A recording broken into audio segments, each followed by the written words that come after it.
The Fraser Bohm case is really, it's interesting. They're proceeding on what's known as an implied malice murder theory. And essentially what that means is that under certain circumstances, even if you have no intent to kill somebody else, the malice or the intent to kill can be implied based on the person's conduct. So in other words, if somebody has subjective knowledge that something is inherently dangerous to human life, and they consciously disregard the safety of everybody else and do it anyway, you can be charged with a murder. So the sort of textbook quintessential example of that, and Mark's done many of these, are what are known as Watson murders. That's People versus Watson, where somebody has prior DUIs and they get behind the wheel and they've been drinking heavily and they kill some poor kid on a bike or another motorist. That is a very common type of implied malice murder that we do. I've prosecuted several of them. And in this one, however, there's no allegation of drug or alcohol use. What's been alleged is that based on the data recorder of the car, this is a BMW, it's a young guy, parents have a lot of money, and he's going down PCH hitting that curve that he's driven presumably many times before, and he's going about 104 miles an hour, according to the electronic data recorder. He stacks it, as the Australians would say. He crashed into a parked car, and this chain reaction happens, and he winds up killing these four beautiful young sorority sisters on their way to a party right before their graduation at Pepperdine. And so it's these four young women, and they have families that love them to death, and they're tragically killed. So the question then becomes legally, does that, and it's a combination of the law and the facts here, does that conduct rise to the level where he can be said to be consciously disregarding the safety of others on the road?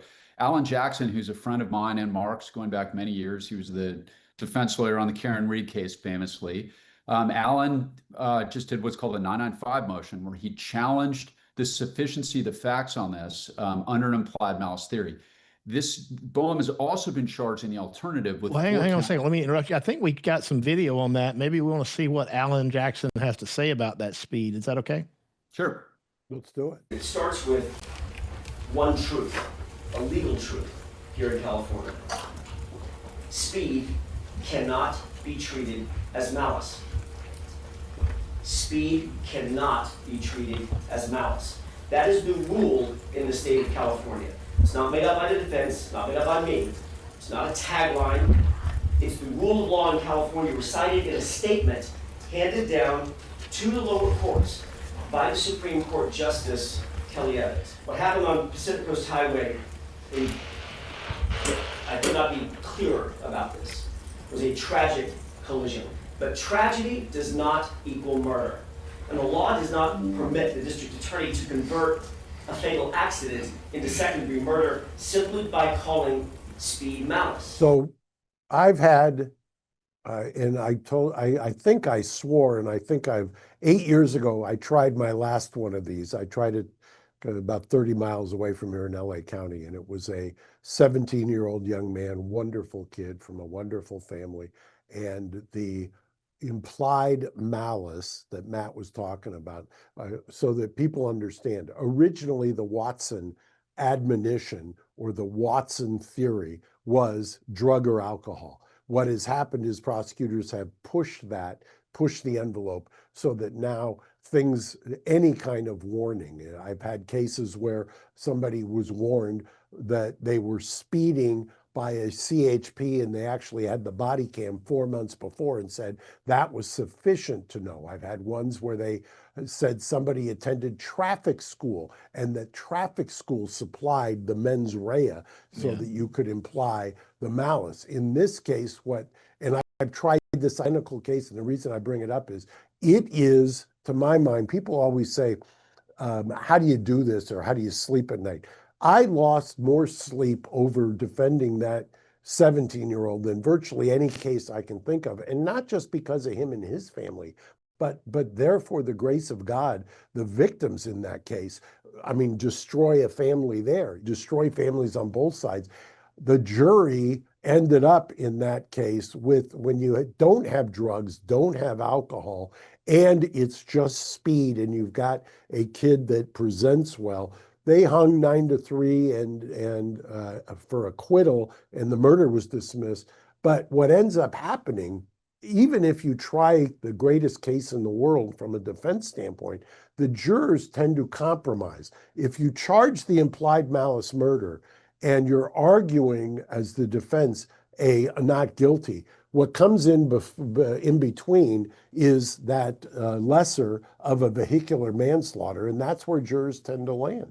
Well, I'm kind of somewhere in the middle. I mean, I agree with the attorney Alan Jackson that speed in and of itself, that's not malice. But if we can roll SOT 2, I'll talk about what the prosecutor says, and I can explain why I'm somewhere in the middle. In regards to the defense saying that we are relying simply on a slogan to prove that the defendant had subjective knowledge of the dangers of his speeding.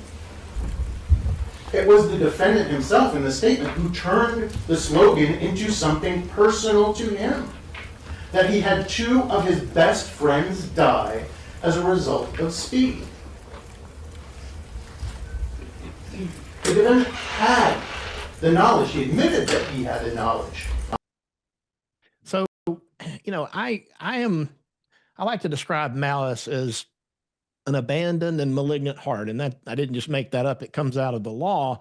And so you got to take, I think, speed along with all the other factors that may be present in the case. Knowledge of the curve is one thing. Deliberately maybe increasing speed despite his vehicle's own automatic safety features, trying to disengage, things like that. You'd have to make the argument and prove, I think, beyond a reasonable doubt, right, to prove malice, that he was using that speed and making that car drive so fast in a malicious way, more than just, extreme recklessness or even criminal negligence, right? It's got to be the speed almost as part of the murder weapon. But that's just my take on it. The judge, for now, agreed with the prosecutor and let it stand, at least for now, on the malice murder charges. Well, and it's going to stand that way. I mean, you've used the term 995. Matt and I deal with this all the time. You do the preliminary hearing or you get indicted. And California is different than a lot of jurisdictions. We almost always go by way of a preliminary hearing, which is a probable cause proceeding. And I have joked, but kidding on the square, probable cause in California basically means, is your client breathing? And so a 995 is post probable cause proceeding, and you're telling the judge, take a look at the transcript. On the 4 corners of the transcript, they don't have enough. And the mother of the judge has not been born, who's going to grant a 995 when you've got 4 deaths on a case like this. He's going to say, let the jury deal with that. The other interesting aspect of this, guys, is that when you don't have alcohol involved in California, Phil, the way it works is a gross vehicular manslaughter has a maximum of 6 years, and that's at 50%. So you go from the potential of stacking 15 to life. That's the sentence for second-degree murder under implied malice or any theory, 15 years to life. The judge would have the option of stacking all 4 of those together, which is truly, I think they're getting parole hearings, Mark, in about 12 years now. So that's right. 12. And Matt, you hit exactly why I lose so much sleep, and I haven't tried another one of these. You've got some kid that's sitting there whose life is in your hands with his family, and you're rolling the dice when you go to trial, where you're talking about, especially when there's multiple, you're talking life and never getting out for somebody for their entire adult life versus, being out by the time you're 30 or 25. I mean, it's mind-boggling. Yeah, he would be out, and that's the thing. So for us, there's a huge range here. And what's also interesting is the prosecution elected to charge both. So each victim has a second-degree murder allegation and a gross vehicular manslaughter. That's always tough, Mark, right? Strategically, I didn't do it that way as a prosecutor because that allows the defense lawyer, especially one as good as Alan, to stand up and say they don't even know what it is. If they can't tell you this is just a murder and they're giving you this option, it means they're not even sure. And that tends to get a lot of traction, I think, in front of juries. So it's true. And there's kind of a squirrely distinction on lesser related versus lesser included that I won't bore the non-lawyers with, but it does. I mean, it really is an incredibly tough situation because And I will tell you, like almost every single criminal case, it really comes down to jury selection as to whether or not you're going to be able to roll the dice. But I've been on both sides of it. It's just a horrific kind of a situation to be faced. And yeah, anytime you're talking about any kind of, certainly a death or a murder or homicide, but particularly deaths of young people, it's just one of those things that's just heartbreaking on all sides of it.